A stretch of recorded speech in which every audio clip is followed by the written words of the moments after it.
Hey guys, how are you?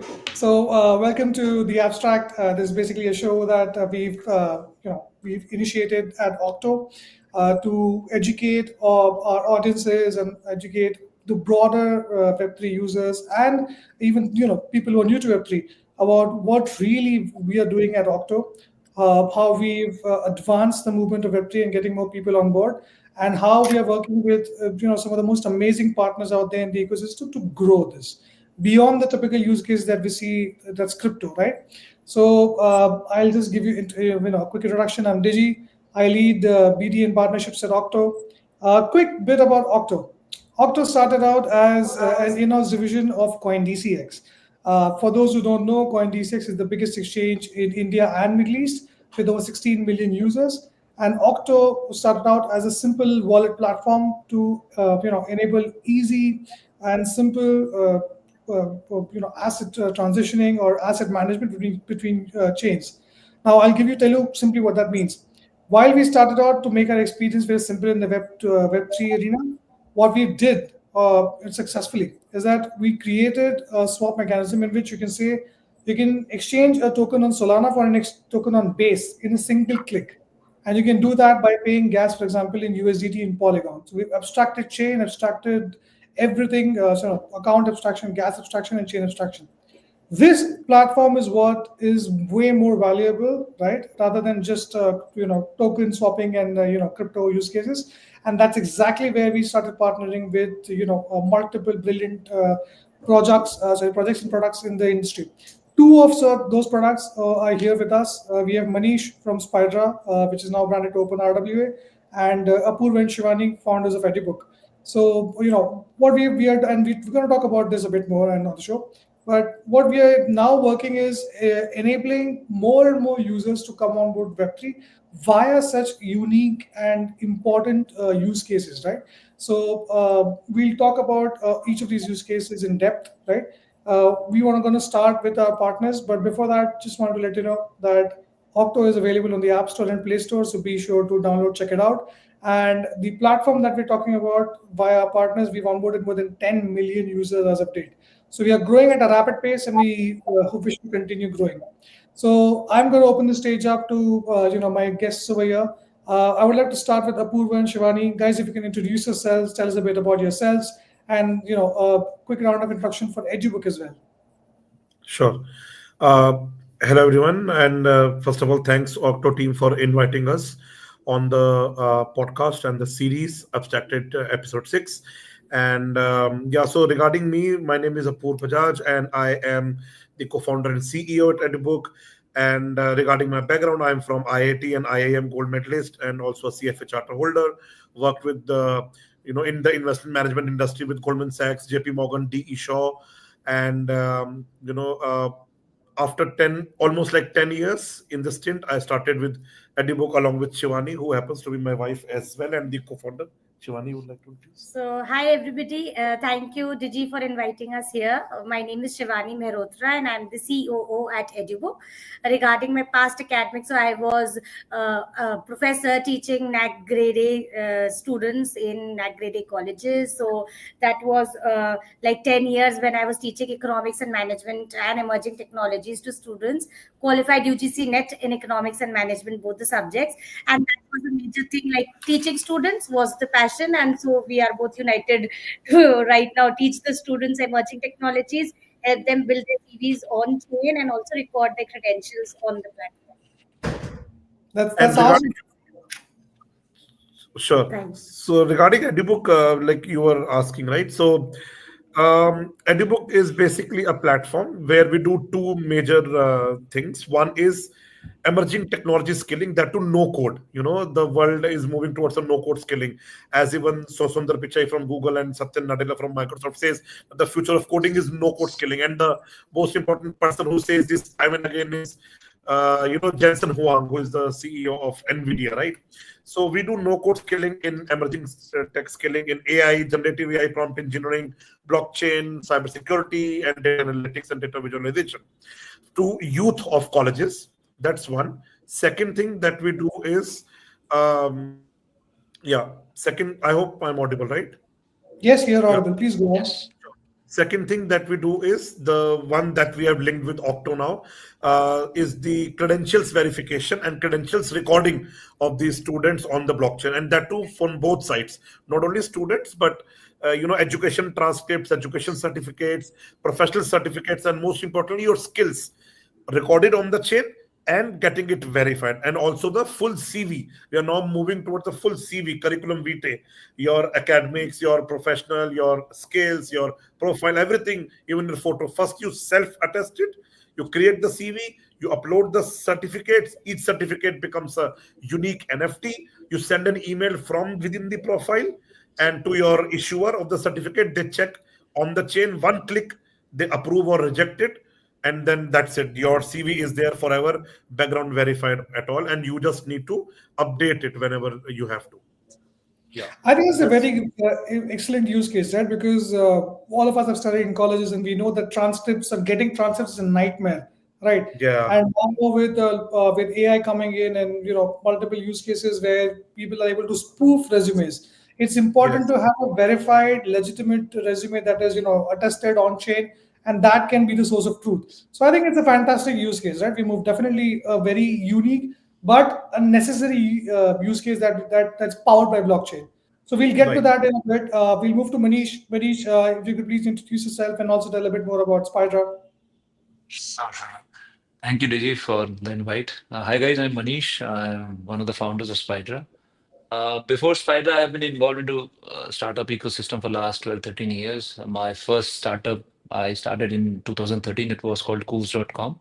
It was an e-commerce company which got listed in UK Stock Exchange. And then after that, I started another company called Pocket.com, which was into ad tech, something like InMobi, which also got acquired by a Japanese-based company in 2019. Spydra started its journey 3 years back with my other co-founder. His name is Ashwath. We are from same college, IIT Banaras. So Spydra is a low-code real-world asset tokenization platform businesses. What that means is that if you're an asset management company, be it real estate, stock, bonds, or for that matter, like paintings or collectibles, those kind of stuff, and let's say if you want to tokenize those assets, you need the entire technology stack, not just the tokenization part, but the distribution, and then how do you do the redemptions and those. There are a lot of moving parts in any asset tokenization process. So we, as a technology platform, give you these things in a low-code manner where you can just let's say migrate from a Web 2 to a Web 3 experience without writing in a single line of code. And that's what we do. So in short, we are doing what Shopify has done for e-commerce. We are trying to do something similar for asset tokenization. Yeah. Perfect. Awesome. Yeah. So just a little bit about myself as well. Previous to Yeah. Okto, I was leading product at a real world asset tokenization platform.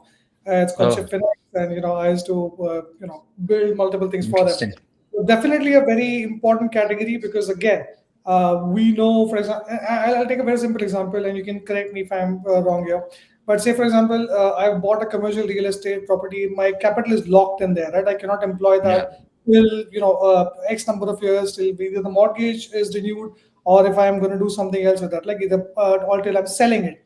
But if I Yeah. tokenize it, I'm able to now monetize that particular part as well as Mm. also give a piece of the pie and earnings back to the people who sort of financed or helped me enhance the liquidity of my otherwise illiquid and stable asset, right? So I think it's a very Great. important platform.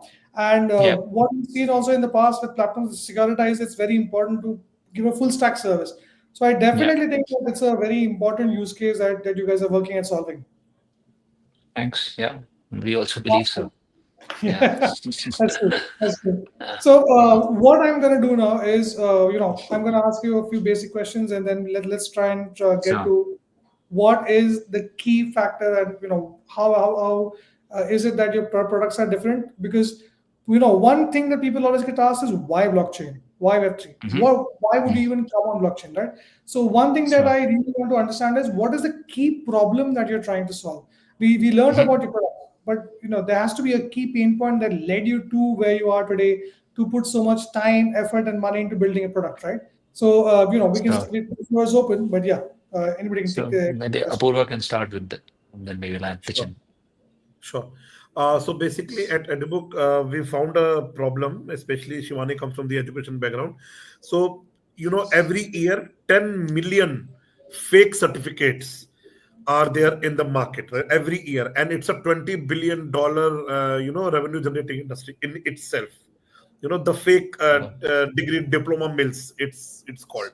So that's one problem. Second is, in the age of generative AI, you give your certificate, ask, change the name to your friend, it will give you the similar certificate back to you with your name, with your friend's name. But is it a genuine certificate? No.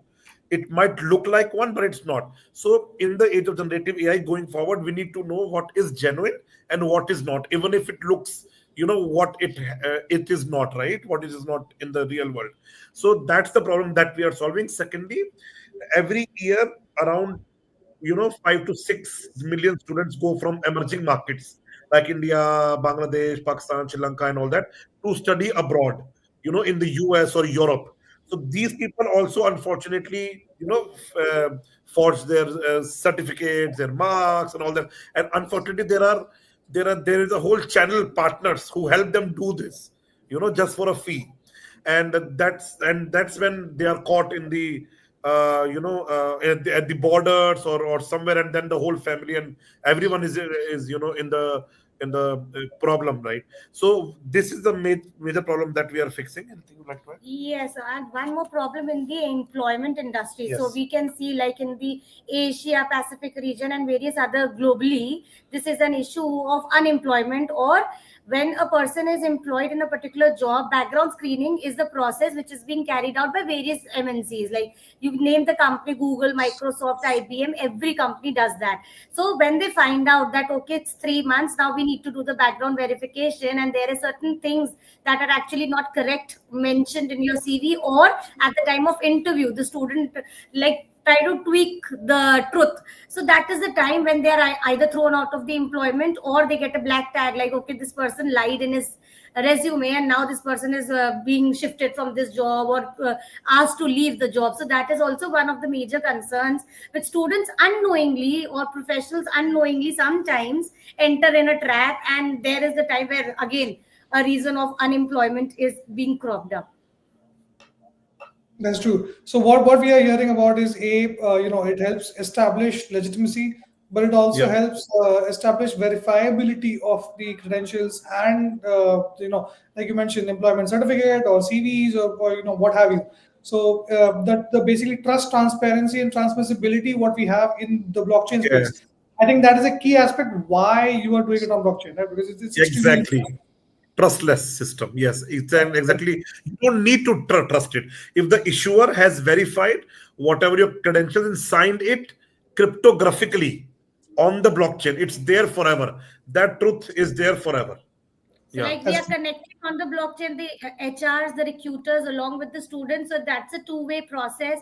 So many a times the students are being ghosted by employers, or the employers are sometimes ghosted by the newcomers or the freshers. So that will not happen. There is no bot system.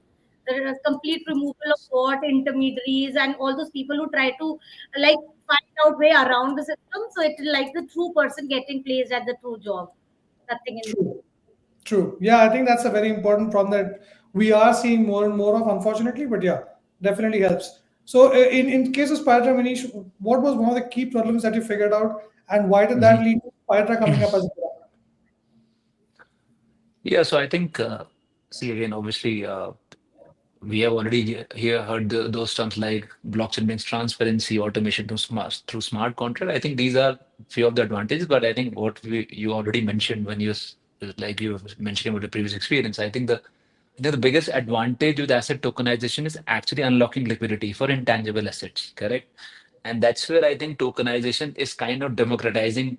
Let's say if I own a real estate, or let's say if I own even a painting for that matter, correct? And for me to unlock liquidity, asset tokenization is the only way where we see, again, a lot of things being solved. So, first of all, let's say, and again, out of our experience from last, I think 8 to 12 months, we have seen so many different kind of use cases which we actually didn't think of. So we are working with a company where they are funding hydropower projects, correct? And they want to tokenize that hydropower projects for, let's say, for basically issuing carbon credits, which can be then sold into let's say, different markets to offset their carbon emissions, correct?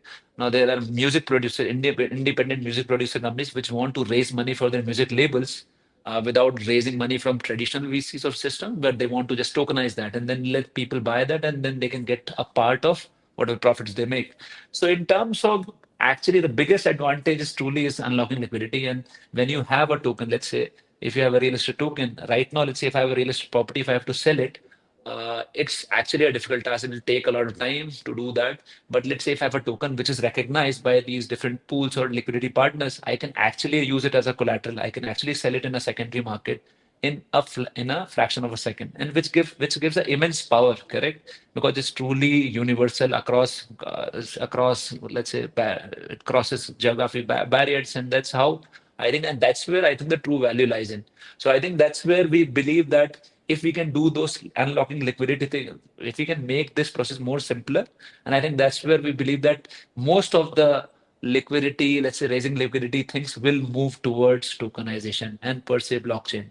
Another thing which actually adds a lot of value is that, let's say if you own a real estate, now let's say I own a token, and as a issuer, let's say you own that real estate and I have bought your token, and you say this, that, oh, you'll get this much percentage of returns, let's say month on month. As let's say let's say a poor wants to buy that, and he can very well verify that, okay, how much returns have you made? Is it something which is just out thin air, or is there something, is it correct or not? So those kind of transparency only blockchain can bring in, and that's where I think that tokenization, though people say, we hear that trillions of values will be done and not, but I personally believe that there are certain industries where definitely the asset tokenization or blockchain based asset tokenization will become the key, I think, ways to raise liquidity. Yeah. Yeah. I think the hydropower use case is brilliant, right? Because Mm. having been in the sector or having done something in the sector, I'm aware of Mhm. a lot of the use case. But I think it's very important because clean energy or clean energy transition is very important, right? So Yeah, for us yeah. to fund clean energy transition, this becomes a very important vehicle to raise funds, Mm. to ensure that Mm. there's community participation and also reward distribution. I think it's Yeah. again a very key point that you brought up, right? Mhm. So Yeah. it's extremely important that we solve these use cases, right? Now, what I'm going to do is I'm just going to double click on Manish for a minute because the very key point has been raised. So here, can you walk us through what is a typical sort of I'll explain. How would a user be able to buy this? Part one. Mhm. And Mhm. which what are the parties that are involved in this? Part two. Mhm. And part three is if I then wanted to say exit, is there a lock-in? Again, we can take any one example and just run from Mm. there. Is there a lock-in Sure. for a number of months, years? Mm. Mm. Mm. Sure. Sure. Sure. Yeah. So I think it's first starts from that. Okay, what kind of asset let's say we are going to tokenize. So it can be in real estate. It can be, for that matter, even people are tokenizing footballers also. So it can be anything for that matter. So, first of all, it depends on the kind of asset you're tokenizing, and then obviously, if you're a security token like a real estate or bonds or those kind of things, the legal aspect which comes into play. Now, I'll not go into the exact details, but then uh, there are certain kind of compliances you have to follow when you're tokenizing security tokens. So that, let's say, if we are saying that okay, we have followed that, then comes the part where you're saying that okay, what kind of tokenomics will it be? Let's say you have, let's say, I'll take an example of real estate. Let's say you have a property which is worth of $1 million, and then let's say you can say that okay, I'll have, let's say, 100,000 tokens worth of $10 each, correct? And this will be the total supply. But then what you can say, basically create rules that what kind of jurisdictions you want to sell it to, what kind of KYC compliances you want to basically handle, what should be the lock-in period, as you mentioned, correct? And what is the minimum buy, what is the redemption thing? So those kind of things which then comes into play, basically with configuring the actual token. Obviously, you also decide on our platform we support different chains, which again why we went for Okto. So that might will come later, but based on the kind of asset you want to tokenize. So there are certain assets which are more applicable for relevant for Arbitrum, or some assets are which more work for NFT, for collectibles. So there are certain, I think, assets where Polygon might be of make sense. So you have to decide which chain do you want to, where the liquidity providers are in that, let's say, which are more relevant for your kind of asset. Once you have decided and done this, then obviously tokenize it. So basically what happens is you have an asset which is in a Web2 world, and then you created a digital twin of it, and that is now fractionalized. And then those tokens are obviously there is a in our case we have an investor portal which is actually configured according to your branding. So let's say if you own a abc.com, so it will be hosted on your abc.com domain, and the look and feel be entirely like what you have decided. And there will be a section where people can see and browse, like just like in Flipkart e-commerce website, you can see different tokens you want to buy. Now, once you've bought those tokens, every token will have an investment model. So let's say there can be two kinds of model, or there can be multiple, but just for simplicity, so there is like an equity model, which says that once you own a token, you get a ownership in that asset. So it's, let's say there's 100 tokens and you buy 10, that means that you get 10% of that particular asset. Another model is debt model, where you're saying that you will invest as a loan, and then you'll get, let's say, there'll be a payment schedule which that asset owner has to give you. Correct. So it depends on the kind of investment model that token has. So again, comes as a part of the configuration of token. And let's say you bought an equity token, and in real estate, typically the model will be that every quarter, or depending on the asset owner, every, let's say, specific time period, they will share some part of the profits. It's like something like dividends. Like if you own a share, you get dividends. So the asset issuer will be issuing dividends, which will again be recorded on chain and will be transferred into your wallet, which can depend on whether it can be in a stable coin or in that, let's say, that native currency, but it depends on what kind of token configuration. And then that's how this whole process happens. Now, as a holder of the token, you have very well rights to obviously do a secondary transaction where you can sell to other users, which gives that power that it's actually liquid. It's if you have money stuck, if you have money in the token, but then it's not stuck. Actually, you can actually sell it if there are buyers. And then there are certain asset issuers which they want to give confidence. They give you a functionality of paying back or buyback, where you can actually sell it back to the asset issuer itself. So in a way, it's like complete from issuance, then distribution, and then again the redemption part of it. And that's how this whole platform works. Yeah. Interesting. And I like think it's very important. Yeah, sorry, Apurva. Yeah. yeah, so I just wanted to ask Manish, and I think also one important thing could be in the secondary market, you can sell your tokens, right? I Mm. mean, whatever you No, no, want. yeah, If you yeah, want yeah, to yeah, get yeah. out of it, or you have some immediate liquidity needs for yourself in your personal Correct, things, correct, so you correct, can just correct. sell it. Yeah, So yeah. that's also Y- advantage. Yeah, yeah, yeah. So Fractionalization you in can, secondary so you market. can sell it. Yeah, so correct. So you can sell it in secondary market, and you can actually, if you don't want to sell, you can use it as a collateral also. You can just lend it, and Yes, then you can raise exactly. money on it, yeah, for In certain a interest. So yeah, in a yeah, DeFi so platform. and that's the actual platform of tokenization. So it's not like money is stuck and then you can't use it. It actually Correct. gives that freedom to use it according to your needs. Yeah. Yes. Awesome. Awesome. So basically, diving in the same method again to you guys, Apurva and Shivani, uh, for a particular student or university, right? How does the mechanism, how does engagement typically work with EduBook? Like, do you work with, say, students first, or do you work with educational institutes? And I also know that you guys are working on a job matching algorithm, right? For Yes. example, that you spoke about. So, can you walk us through each of these parts? Sure. So we have two models. One is B2B, which we started with. So where we have got 20 university MOUs, and that is basically in the segment of study abroad, where people going from India to abroad from these universities, all their transcripts, certificates, and all are there will like are there on our DApp, but these are issued directly by the university on chain. That's a B2B solution. And that these certificates are then tested by our another partner, which is a transcript verification company, third party background verification company in the US, fourth largest 40-year-old company called IEE, International Education Evaluation, which is a part of NSCES, National Association of Credential Evaluation Services. So universities will record their students' credentials on chain using our DApp. These third-party background verification company will check it on the chain. They will then have their reports published on our DApp. Then the US universities will check it on the chain. Their reports means transcript verification, okay, everything is fine. Second report is transcript evaluation. If you got 9 out of 10 GPA in Indian education system, what is it in the US education system out of 4.33? Equivalent, right? So those things they do on the chain via our DApp, and the US universities will check it. So that's a B2B model, right? And there we charge the universities directly. Second model is the B2C, which we just started, which is the one that we have also, have integrated with the Okto, which is to onboard a lot of students directly from Web 2 to Web 3, irrespective of wherever they are. So that's a CV on the blockchain. So the students, they we have a very good seamless single form. Think of it as a Google form, but we have our own interface and everything. So student write whatever like they have achieved, like their academic credentials and everything. They upload their certificates for each line that they are mentioning. First they self-attest, second they upload the certificate, then at the end their CV is made automatic. Then once they click on submit, before that all the certificates are created as NFT on the platform using that particular chain, and in between their Octo abstraction is there, the layer is there.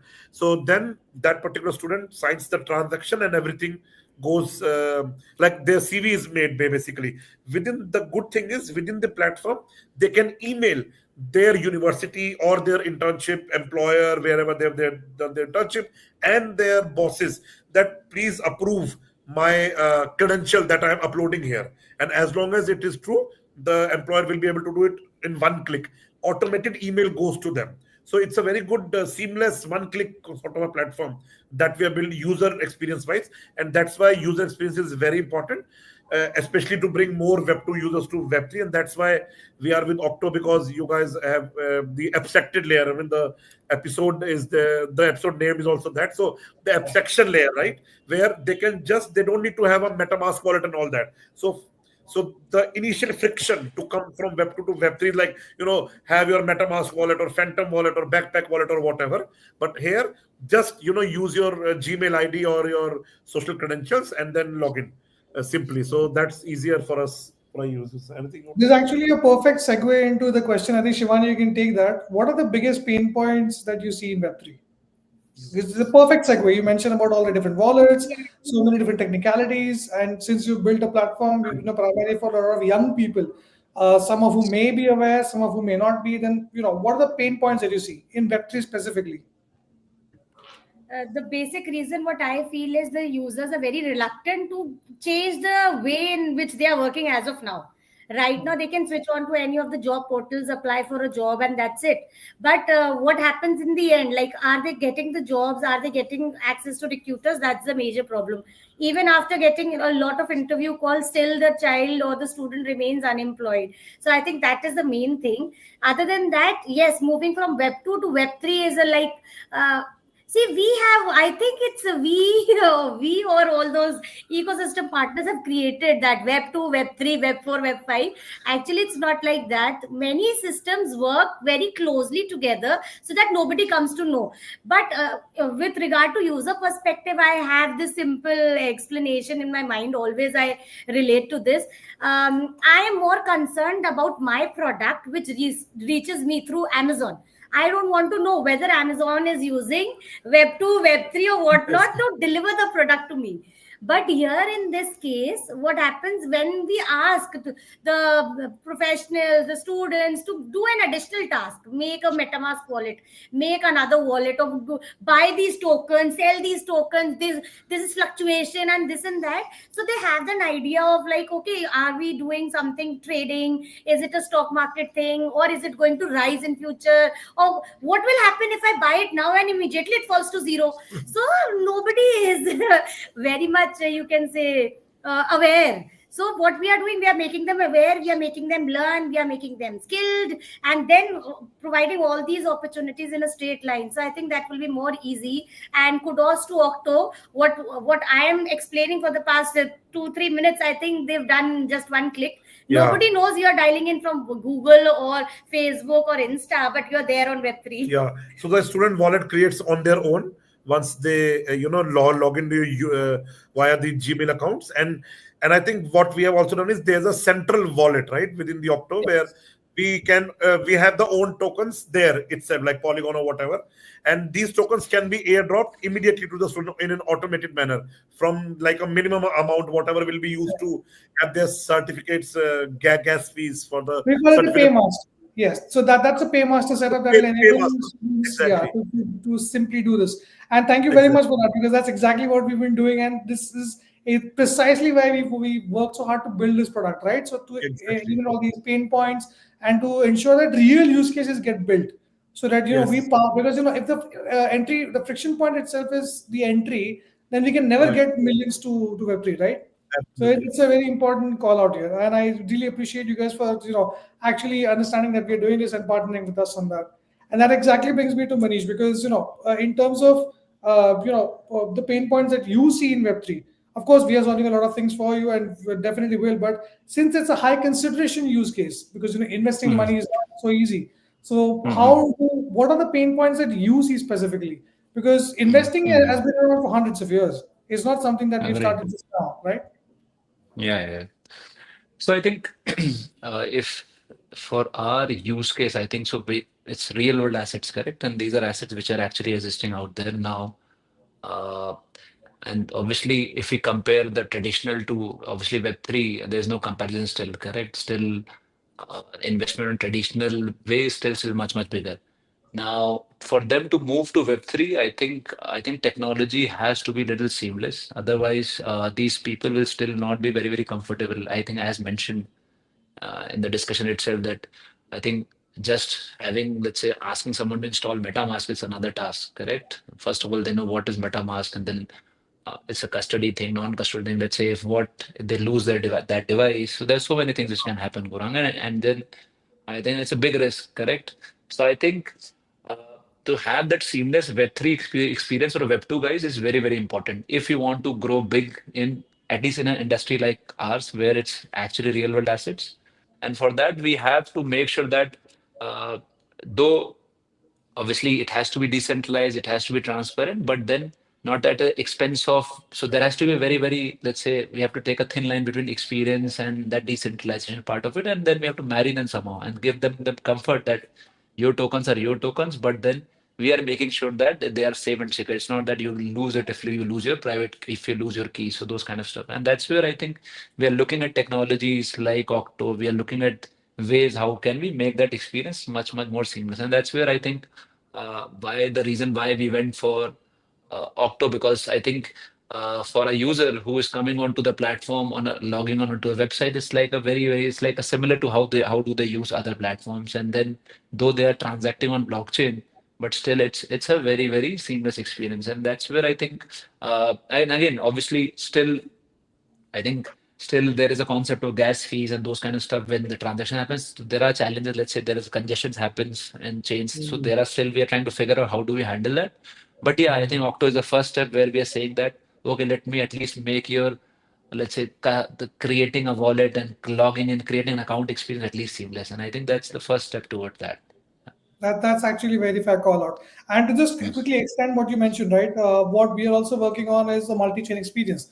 What that would Mm-hmm. mean is, if I had say money on say Solana or an asset on Solana, and I bring Mm-hmm. in money on say Polygon or Base, I will be Mm-hmm. able to buy that with the money that I have on Base, right? Perfect. Because Mm-hmm. the tokenized asset can sit anywhere, and money can Mm-hmm. sit somewhere else. It can also sit in a bank account. So I can ensure that Mm-hmm. rails are, the regulated rails are provided to the user, and then they can buy whatever they want wherever they want. And at the same Yep. time, they can sell the painting that they have on the market in Solana to a Mm-hmm. buyer who has money on base for for slightly higher pricing also, right? So the arbitrage Yep. opportunity is also sort of open to Mm. the right. Yeah. I think That's just it. exactly what we are trying to build over here. It's Yeah. incremental, like you mentioned, but yeah, the first step is always a good one. Yeah. Awesome. So we are now moving towards the end of our discussion, but what I would like to talk about here very quickly is Web3 is evolving rapidly as we speak, right? Like I don't think there has been one week that is the same as the second week, right? It's not just the ecosystem, but also the tech keeps evolving because so many people are building at breakneck speed, so many things. So the question that I would like to ask you guys is, what is most exciting to you about Web3? And what do you think, how do you think you can keep up with that? Mhm. I mean, anybody can start it. Sure. So I think one of the trends that we are seeing, especially coming from the education sector, is that like you have DeFi in the investment space, now it's DeSci, right?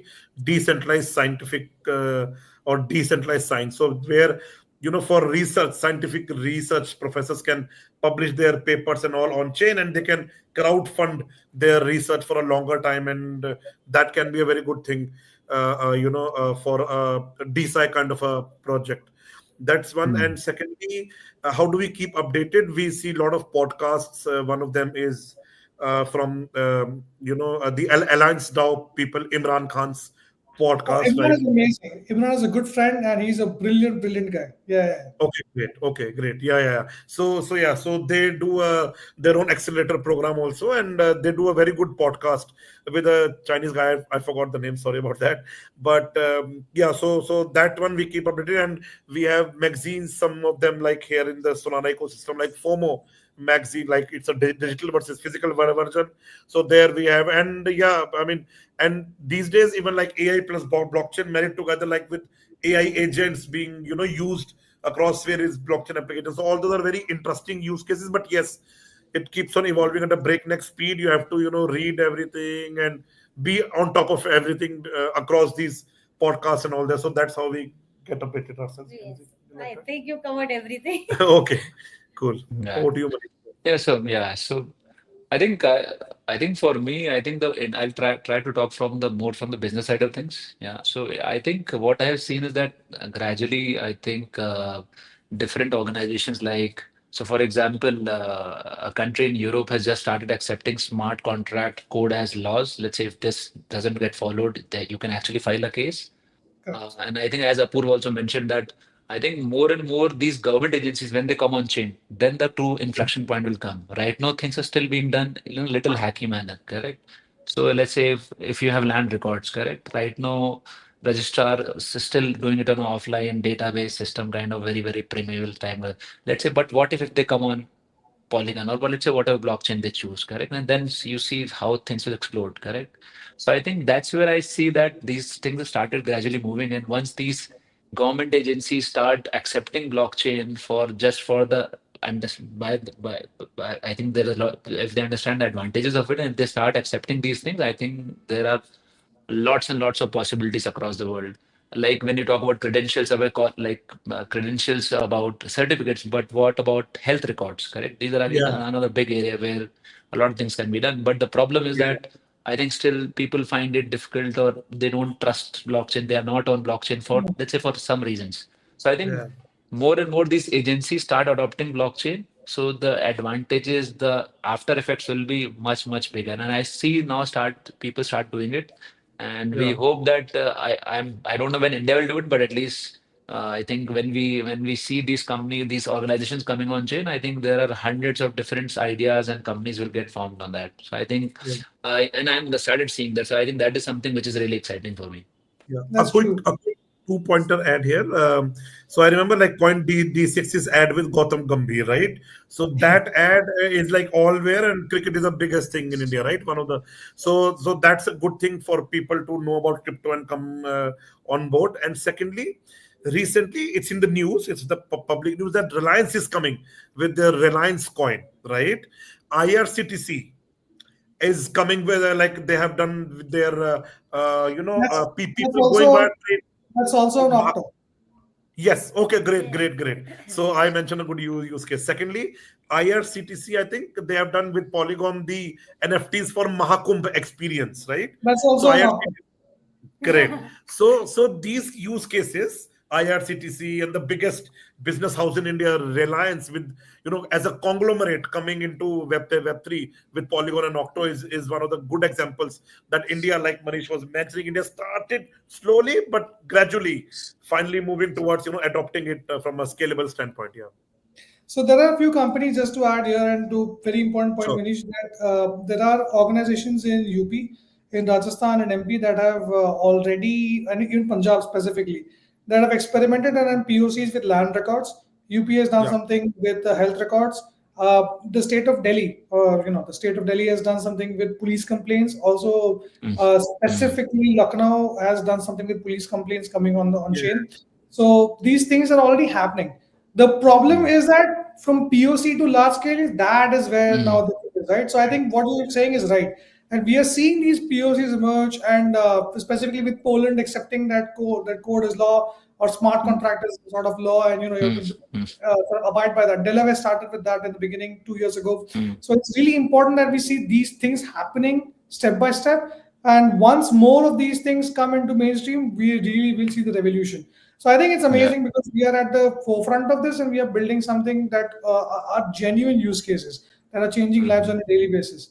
So guys, yeah, thank you so much for being here with us. I really appreciate you guys taking time mm, out today and talking us through your wonderful products and how we our products, right? Specifically, your education, asset tokenization is changing Web3 and bringing it to masses. We are the ones who are going to be onboarding the next million.